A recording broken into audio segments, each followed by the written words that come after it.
अब भारत आर पार की लड़ाई में था। पाकिस्तान हर मोर्चे पर हारते जा रहा था। भारत सरकार ने पाकिस्तान पर मनोवैज्ञानिक दबाव बनाने के लिए निर्मलजीत सिंह अरोड़ा ने एक प्लान बनाया। उन्होंने एयरफोर्स को पूर्वी पाकिस्तान यानी जो अभी बांग्लादेश है तो ढाका के ऊपर एयर ड्रॉप करा दिया, हवाई जहाज से सैनिकों को उतार दिया और उन सैनिकों के भेष में उसमें सैनिक कम थे और उसमें केवल पुतलों को नीचे उतारा गया था। ये केवल इंडियन आर्मी जान रही थी कि पुतला नीचे उतरा है सर, लेकिन मीडिया ने तो इसको खबर को आग की तरफ फैला दिया। और इसमें हम धन्यवाद देना चाहेंगे हाथ जोड़कर बीबीसी न्यूज का। और बीबीसी ने यह छाप दिया कि इंडियन एयरफोर्स ने ढाका पर 5000 एयर ड्रॉप करा दिए फौजियों को। अब ये गली गली खोज खोज के पाकिस्तानी फौजियों को मारेंगे कि तुम क्यों मार रहे हो हमारे बांग्लादेशी भाइयों को। और बांग्लादेश की मुक्ति बाहिनी वैसे ही उनके पीछे पड़ी हुई थी पाकिस्तानियों के। अब पाकिस्तानियों का पूरा मनोबल टूट गया, पाकिस्तानी गली गली छुप गए सब। सोचिए ये पुतला से डर जा रहे थे सब, रियलिटी में ये फौजी नहीं थे, ये पुतला गिराया गया था एयर ड्रॉप करके। अब वो लोग डर के मारे भाग गए यहाँ पर। अब एयरफोर्स ने देखा कि उसके एक छोटे से वैज्ञानिक दबाव का इतना खतरनाक असर पड़ा है। एयरफोर्स ने कहा कि अब एक काम करते हैं, अब आर पार को अब ठोक डालते हैं पाकिस्तान को, अब जो होगा सो देखा जाएगा। एयरफोर्स ने बांग्लादेश के जो गवर्नर थे उनके घर पे हमला कर दिया। अब वो घर में नहीं थे, वो तो बच गए। बचने के बाद डर क्या होता है, देखिए डर किसको कहा जाता है। जो उनके गवर्नर हाउस थे एएच मलिक, इन्होंने त्याग पत्र दे दिया। भैया जिंदगी रहेगी तो बहुत नौकरी करेंगे, डर के मारे त्याग पत्र दे दिया। सोचिए गवर्नर, क्योंकि पाकिस्तान का एक राज्य ही तो था पूर्वी पाकिस्तान। जैसे हमारा एक राज्य उत्तर प्रदेश, बिहार, महाराष्ट्र, वहां पे भी गवर्नर होते हैं ना, संवैधानिक हिसाब से गवर्नर मालिक होता है उस जगह का। त्याग पत्र दे दिए। सोचिए ये डर था उनके अंदर। निर्मलजीत सिंह अरोड़ा जो लेफ्टिनेंट जनरल थे, जनरल तो हमारे मानिक शाह थे, लेफ्टिनेंट जनरल थे जिन्हें बांग्लादेश जीतने की जिम्मेदारी दी गई थी, मतलब उसे सुरक्षा करने की जिम्मेदारी दी गई थी। वो पाकिस्तान के लेफ्टिनेंट जनरल नियाजी से बात किए और उन्हें कहे कि हम आपको आधा घंटा का टाइम देते हैं और आप इस आधा घंटा में विचार कीजिए आप सरेंडर करते हैं कि नहीं।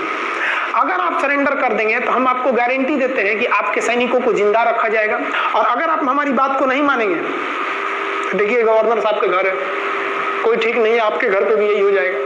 क्योंकि अगर आप हमारे सामने सरेंडर नहीं करिएगा तो याद रखिए हम अपने हमले को 10 गुना और तेज कर देंगे। और हाथ तो आप चारों ओर से गए हैं। भारत चाहता था कि जल्दी से जल्दी इस युद्ध को खत्म किया जाए, क्योंकि अब ये अंतर्राष्ट्रीय मैटर हो चुका था। अब अमेरिका अपना नाक पे ले लिया था कि भैया हमारा जहाज मार के गिरा दिया। पीएनएस गाजी उसी की पनडुब्बी थी, वो तो पाकिस्तान को दिया। 7वां बेड़ा को नहीं घुसने दिया था, अमेरिका की किरकिरी हो रही थी। ब्रिटेन के ईगल को घुसने नहीं दिया, उसकी किरकिरी हो रही थी। अब भारत को उस समय लोग कहते कि ये गरीब देश है, अभी अभी आजाद हुआ है। 1971 में हमारी यही हाल थी और सारे लोग कह रहे थे, उसको गरीब समझ रहे थे, रोवा के रख दिया अमेरिका को, हर जगह धो दिया पाकिस्तान को। अब बेचारे नियाजी क्या कर सके। नियाजी को आधे घंटे का टाइम दिया गया। 16 दिसंबर 1971, याद रखिएगा दिन 16 दिसंबर 1971। ये हमारे इतिहास का 13 दिन के युद्ध में हमने पाकिस्तान को धूल चटा दिया, क्योंकि 3 दिसंबर को पाकिस्तान ने युद्ध स्टार्ट किया था और 16 दिसंबर हम लोगों ने जनरल नियाजी से आत्मसमर्पण करवा लिया। और आत्मसमर्पण आप देखना चाहेंगे जनरल नियाजी का। जनरल नियाजी इन्होंने हमारे लेफ्टिनेंट जनरल निर्मलजीत सिंह अरोड़ा के सामने आत्मसमर्पण साइन किया, और साइन करने के बाद बांग्लादेश के ढाका रेस कोर्स में इन्होंने साइन किया और इनकी आंखों में आंसू था। एक देश के सेनापति के लिए इससे शर्म की बात क्या है, जो गिनीज बुक में नाम रिकॉर्ड करा दिया। गिनीज बुक में कैसे, देखिए पाकिस्तान के लोग हम चाइना के वीडियो बनाए थे, उस पर कमेंट कर रहे थे कि इंडियन आर्मी कुछ नहीं कर सकती। देखो बांग्लादेश तुम्हारी बहादुरी का जीता जागता उदाहरण है। तुम्हारे यहाँ का 93,000 फौज, सोचिए 93,000 सैनिक पूरी दुनिया में आज तक आत्मसमर्पण नहीं किया।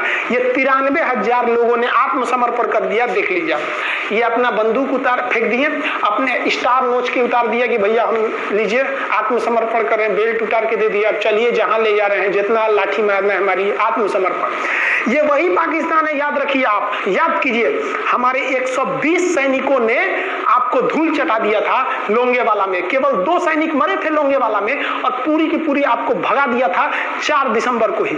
और आप याद कीजिए, बहुत बहादुर बनते हैं ना, 93,000 फौज आपकी हार के गई है यहां से। इतना बड़ा हार दुनिया में आज तक कहीं का नहीं हुआ है। 93,000 सैनिक सरेंडर करके गए हैं भारत के सामने से। क्या बात कीजिएगा आप हमारे सामने। तो ये है, गिनीज बुक में नाम है। ये तो है भैया पाकिस्तान की आर्मी, एक तरह से गिनीज बुक में नाम है ना जी। भले हारने से नाम है तो क्या हुआ, पाकिस्तान के लिए इससे खुशी की बात क्या हो सकती है कि भैया गिनीज बुक के नाम है। अब इन लोगों को जेल में बंद कर दिया गया, बाद में हम लोगों ने इन्हें छोड़ भी दिया था। और इस सरेंडर के बाद बांग्लादेश के जो मुक्ति वाहिनी थी उसके चेहरे पर यह मुस्कान थी कि बांग्लादेश अब स्वतंत्र हो गया। ढाका इंदिरा गांधी का स्टेटमेंट था, ढाका स्वतंत्र राजधानी है स्वतंत्र बांग्लादेश की। यह खुशी थी बांग्लादेशियों के चेहरे पर, जिनकी बहनों की इज्जत आबरू लूट ली गई थी उन्हीं देश के फौजियों के द्वारा। जिनके ये जो नियाजी थे, जब इन्हें लेफ्टिनेंट गवर्नर बना के भेजा गया था बांग्लादेश में, तो ये नहीं पूछे थे कि बांग्लादेश का स्थिति क्या है। ये पूछे थे कि जिन लड़कियों का रेप हुआ है वो कहाँ है, सब दिखाओ तो, मतलब ये भी जाके करेंगे। ये हाल था, ये इनके चेहरे पर मुस्कुराहट थी।